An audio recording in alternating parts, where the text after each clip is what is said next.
Beritakanlah firman, siap sedialah baik atau tidak baik waktunya. Shalom, puji Tuhan, kemurahan Tuhan saja, sehingga kita boleh ada lagi dalam renungan harian di hari ini. Nats firman Allah yang akan kita renungkan bersama di hari ini, saya ambil dari Markus pasal 3, ayat 31 sampai dengan ayatnya yang ke-35. Secara khusus saya akan baca ayat 32 sampai 35. Ada orang banyak duduk mengelilingi dia, mereka berkata kepadanya, "Lihat, ibu dan saudara-saudaramu ada di luar dan berusaha menemui engkau." Jawab Yesus kepada mereka, "Siapa ibuku dan siapa saudara-saudaraku?" Ia melihat kepada orang-orang yang duduk di sekelilingnya itu dan berkata, "Ini ibuku dan saudara-saudaraku. Barang siapa melakukan kehendak Allah, dialah saudaraku laki-laki, dialah saudaraku perempuan, dialah ibuku." Demikian sabda firman-Nya hari ini yang mengajar dan menasihati kita melakukan kehendak Allah. Sebagai umat, sebagai orang percaya, kita punya suatu kewajiban untuk melakukan kehendak Allah, untuk hidup sesuai dengan kehendak Allah, untuk menjalani kehidupan yang berpadanan dengan kehendak Allah. Apa itu kehendak Allah? Kehendak Allah adalah apa yang ada tertulis dalam firman-Nya, itulah yang menjadi kehendak Allah. Dan itulah yang menjadi perjuangan kita, menjadi usaha kita terus-menerus untuk kita melakukan kehendak Allah dalam segala segi kehidupan kita, dalam situasi dan kondisi apapun, dalam tugas dan tanggung jawab apapun. Kita berusaha untuk melakukan kehendak Allah, atau sama dengan artinya melakukan firman-Nya dalam hidup kita sehari-hari. Ini yang dikatakan oleh Yesus dalam ayat 35, "Barang siapa melakukan kehendak Allah, dialah saudaraku laki-laki, dialah saudaraku perempuan." Ini menjawab pertanyaan ataupun murid-murid yang mengatakan bahwa ibu dan saudara-saudara Yesus di luar dan berusaha menemui Yesus. Dalam situasi dan kondisi itulah Yesus berkata, "Siapa ibuku dan siapa saudara-saudaraku?" Nah, dalam konteks itulah ayat 35 Yesus berkata, "Barang siapa melakukan kehendak Allah." Itu berarti bahwa kita terus berusaha sebagai umatnya, sebagai orang percaya untuk kita melakukan kehendak Allah dalam hidup kita sehari-hari. Jangan kita melakukan hal-hal yang tidak sesuai dengan kehendak Allah, hal-hal yang tidak berpadanan dengan kehendak Allah, atau hal-hal yang tidak sesuai dengan firman. Karena hal yang tidak sesuai dengan firman, pasti itu tidak sesuai dengan kehendak Allah. Lalu pertanyaannya adalah, kenapa kita harus melakukan kehendak Allah dalam hidup kita? Kenapa kita harus menjalani hidup yang sesuai, yang seturut dengan kehendak Allah? Setidaknya ada dua hal yang saya amati dalam ayat ini. Dalam ayat 5, "Barang siapa melakukan kehendak Allah."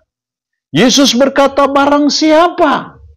Hal ini menunjukkan bahwa Yesus yang menghendaki kita melakukan kehendak Allah. Jadi kenapa kita harus melakukan kehendak Allah dalam hidup kita? Karena Yesus menghendakinya. Kristus mau, Kristus senang kalau kita melakukan kehendak Allah itu dalam kehidupan kita sehari-hari. Jadi kalau Kristus itu adalah Tuhan kita, Kristus itu junjungan kita, Kristus itu adalah guru agung kita, maka tidak bisa tidak sebagai hamba-hambanya, sebagai murid-muridnya, kita harus patuh melakukan kehendak Allah dalam kehidupan kita sehari-hari.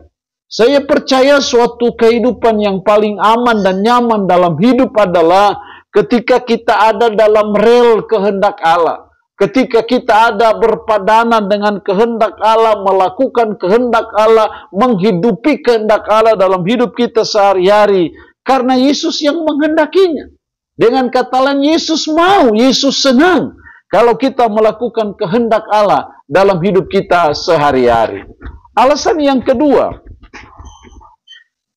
ayat 35, "Barang siapa melakukan kehendak Allah, dialah saudaraku laki-laki, dialah saudara perempuan, dialah ibuku. Secara jasmani betul ibunya, saudara-saudaranya yang sedara dengan Yesus, itulah saudara laki-laki, saudara perempuan atau ibunya. Tapi Yesus berkata, barang siapa melakukan kehendak Allah, dialah saudaraku laki-laki, dialah saudaraku perempuan, dialah ibuku.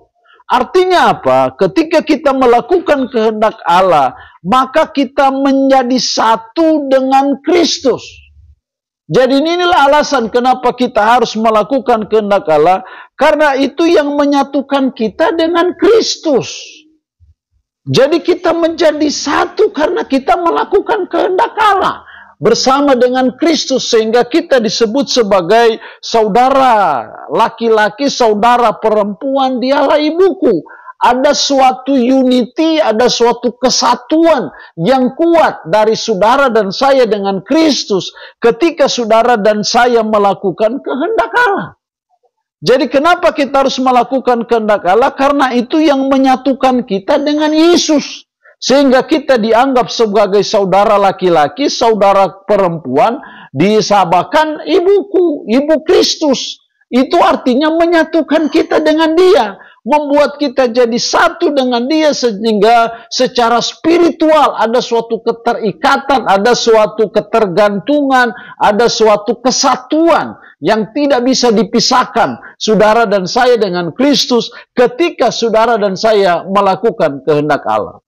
Jadi sangat penting dalam hidup kita sebagai umat, sebagai orang percaya, untuk kita terus belajar, untuk kita terus berusaha, untuk kita terus berjuang, melakukan kehendak Allah dalam seluruh kehidupan kita.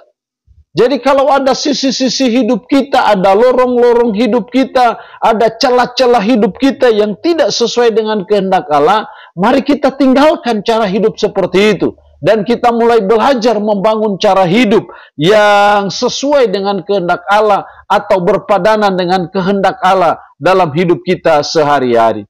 Allah yang punya firman ini memberkati kita dengan firman-Nya di hari ini. Amin.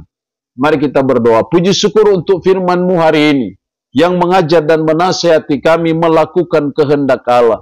Tuhan, tolong kami supaya kami melakukan kehendak Allah itu dalam hidup kami sehari-hari, karena Yesus yang menghendakinya. Karena itu yang menyatukan kami dengan Kristus. Roh Kudus, tanamkan dan meteraikan firman dalam hati dan pikiran kami.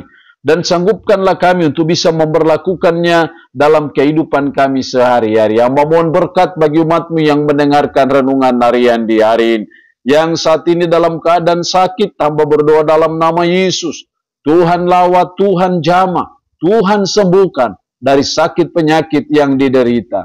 Terpuji-pujilah nama-Mu Tuhan. Dalam nama Tuhan Yesus Kristus kami berdoa. Amin. Shalom. Tuhan Yesus memberkati kita dengan firman-Nya di hari ini.